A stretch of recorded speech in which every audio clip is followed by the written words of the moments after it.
GAO reviewed how agencies work with tribes to share decisions on natural and cultural resources and found that while these agreements can provide meaningful long-term participation, they're built unevenly from agency to agency. Some agencies have the legal authority to create deeper partnerships, while others, including the Forest Service and NOAA's marine sanctuaries, don't, limiting tribal influence over similar lands and waters. To find out what it will take to close those gaps, Federal Drive host Terry Gerton spoke to GAO's Ana Maria Ortiz. GAO has recently looked at how federal agencies use something called shared decision-making agreements to work with Native tribes and how well those agreements support tribal input.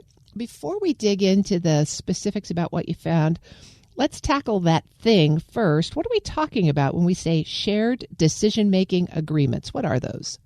Well, I'm going to back up a moment to talking about what the federal government is involved in when it comes to managing lands and waters. And the federal government manages millions of acres of federal lands and waters. And in many cases, if not all cases, these were the ancestral homelands of these tribes. Federally recognized tribes and Native Americans often have interests in these homelands, and they can work with the federal government to the mutual benefit of both parties. So shared decision-making agreements are those in which tribal input is weighed and incorporated into the long-term decision-making about the use of the land or water or natural resource involved. It's distinct from consultation, whereby the federal government reaches out to tribes and just asks for input and may or may not listen. And it's distinct from something called co-management, which is really the other end of the scale, where a court or the federal government has dictated that you have to involve tribal decision-making. And are there federal agencies then that are more involved in this kind of collaboration than others? And if so, in what kinds of circumstances?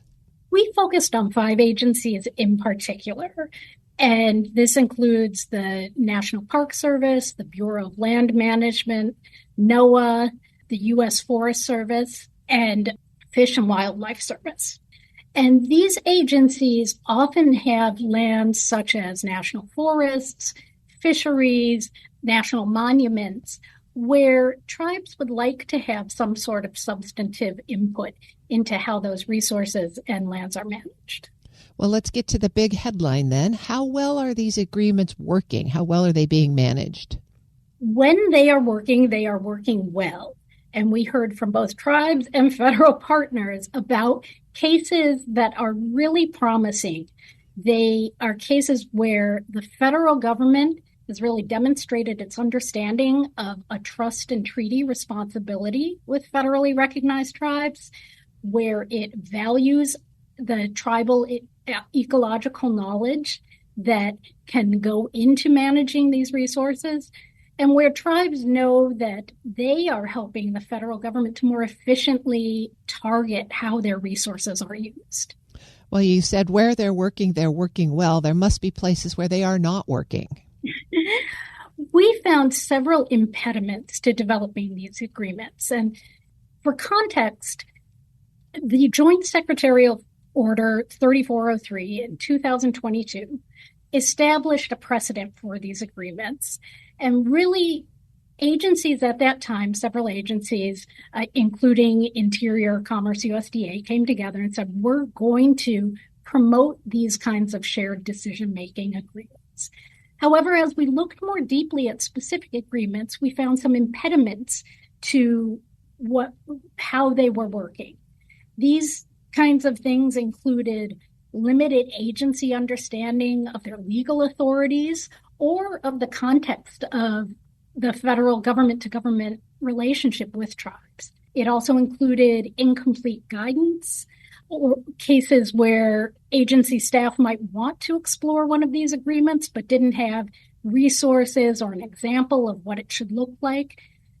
And it also included the fact that tribes and agencies are limited. They don't have boundless amounts of money or time to invest in developing these agreements. So those kinds of things can get in the way. And sometimes when an agency doesn't understand its own legal authorities, it's going to be reluctant to talk to tribes about joining into that decision-making about the resource at hand. I'm speaking with Anna Maria Ortiz. She's a director in the Natural Resources and Environment section at the GAO. In addition to those challenges, we'll call them, that you identified, you specifically identified 11 features that make shared decision-making stronger. Walk us through those and how well the different agreements incorporate those features. So one of the key features is that both signatories have to recognize and appreciate the government-to-government relationship. So this includes understanding that the government has a trust and treaty responsibility with federally recognized tribes and a special trust relationship with Native Hawaiians. It acknowledges that tribes are sovereign governments with powers of self-determination. Another factor is tribal input and engagement. This includes committing to reaching consensus and really leveraging that tribal input where it comes.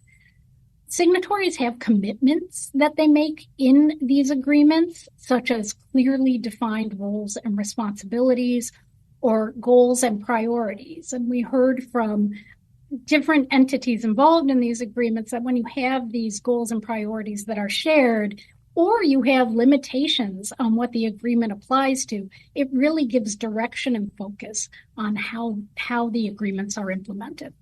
And finally, some sort of processes or policies really make a difference in strengthening the agreements. This includes, for example, dispute mechanisms, which have been leveraged in the Yukon Delta National Wildlife Refuge. There are also accountability mechanisms or communication protocols that can really make a difference. And finally, details on implementing.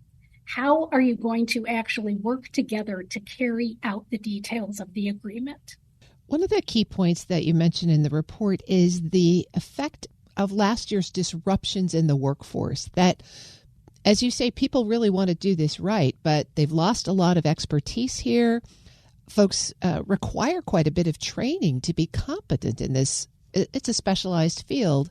How can we deal with that going forward? GAO recommended that the agencies that are party to this joint secretarial order really evaluate the workforce that they have and the resources for developing. This is particularly important in light of these losses due to the deferred resignation program, where you have, for example, up to about 15% of the workforce at the Forest Service that has retired or taken the deferred resignation program. It's also an administration priority. This administration has committed to making sure that it advances tribal self-governance and that it involves tribes in decisions.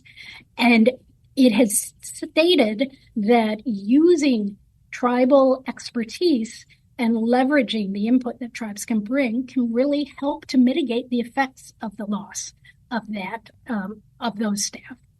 What about the other recommendations? You made 8 total. What else was on the list? We actually made a couple of what we call matters of consideration for Congress. And one of these is specific to the Tribal Forest Protection Act, which allows for the development of agreements like a shared decision-making agreement with the Leech Lake Ojibwa and the Chippewa National Forest, and the Forest Service managing the Chippewa National Forest. And so those kinds of agreements can really involve the tribes in, for example, thinning forests, thinking about how to manage vegetation, how to develop habitat for endangered species or culturally important species. But not all tribes can participate in these because they may not be adjacent to the forest at hand, even if it's somewhere that was in their original or ancestral homelands. Or in some cases, they may not have access legally to those agreements. We also recommended that Congress authorize the Forest Service and NOAA's Office of Marine Sanctuaries to enter into what are called self-governance agreements, or a type of self-governance agreement that's appropriate for that agency. And these kinds of agreements can be part of a shared decision-making agreement, but it advances the goals of the agreement by providing resources to the tribe to help carry out parts of the agreement and giving them some more autonomy in the decisions. Everybody's got a lot on their plate. There's not a whole lot of spare time and attention. If you could prioritize these recommendations, where would you want to make sure the agencies and Congress start first?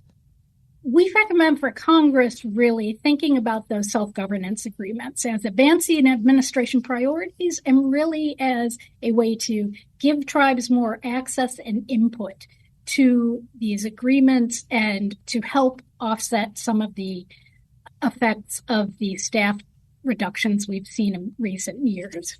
We'd also like to see the agencies really thinking about their workforce and thinking about what sort of expertise you need to enter into these agreements. You need people who appreciate the trust and treaty responsibility that the federal government has with tribes, and you need people who understand the authorities and legal mechanisms they can use to partner with tribes to the mutual benefit of both the government and the tribes. Anna Maria Ortiz is Director of Natural Resources and Environment with the Government Accountability Office.